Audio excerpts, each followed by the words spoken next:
ಮುಖ್ಯಮಂತ್ರಿ ಸಿದ್ದರಾಮಯ್ಯ ಅವರು 16ನೇ ಬಜೆಟ್ ಅನ್ನು ಮಂಡಿಸ್ತಾ ಇದ್ದಾರೆ ಎಂದು ಬಿಜೆಪಿ ಹೊಟ್ಟೆ ಉರಿದುಕೊಂಡು ಸಾಯ್ತಾ ಇದ್ದಾರೆ ಎಂದು ಉಪಮುಖ್ಯಮಂತ್ರಿ ಡಿಕೆ ಶಿವಕುಮಾರ್ ಅವರು ಪ್ರತಿಪಕ್ಷಗಳಿಗೆ ಟೀಕೆಗಳಿಗೆ ಖಡಕ್ಕಾದ ಉತ್ತರವನ್ನ ನೀಡಿದರು.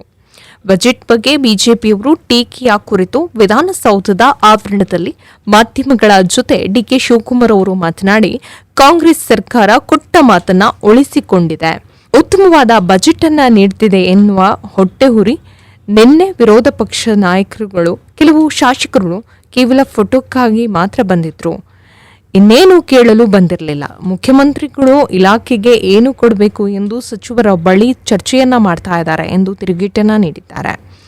ಕಳೆದ 2 ತಿಂಗಳುಗಳಿಂದ ನೀಲಿ ಶಾಲ್ ಹಾಕಿಕೊಂಡು ಪ್ರತಿಪಕ್ಷಗಳು ಪ್ರತಿಭಟನೆಯನ್ನ ಮಾಡ್ತಾ ಇರುವಂತಹ ಕುರಿತು ಮಾಧ್ಯಮಗಳು ಪ್ರಶ್ನೆಯನ್ನ ಕೇಳಿದಾಗ ಅವರು ಉತ್ತರಿಸಿದ್ದು ರೀತಿ ಹೀಗೆ: ಏನು ಬೇಕಾದರೂ ಮಾಡಲಿ, ಪ್ರತಿದಿನ ಬೇಕಾದರೂ ಪ್ರತಿಭಟನೆಯನ್ನ ಮಾಡಲಿ, ಕೂಗ್ಲಿ, ಚೀರಾಡ್ಲಿ, ನಾವು ರಾಜ್ಯದ ಜೊತೆಗೆ ಏನು ಒಳ್ಳೆಯದು ಮಾಡಬೇಕು ಅದನ್ನ ಮಾಡ್ತೇವೆ ಎಂದರು.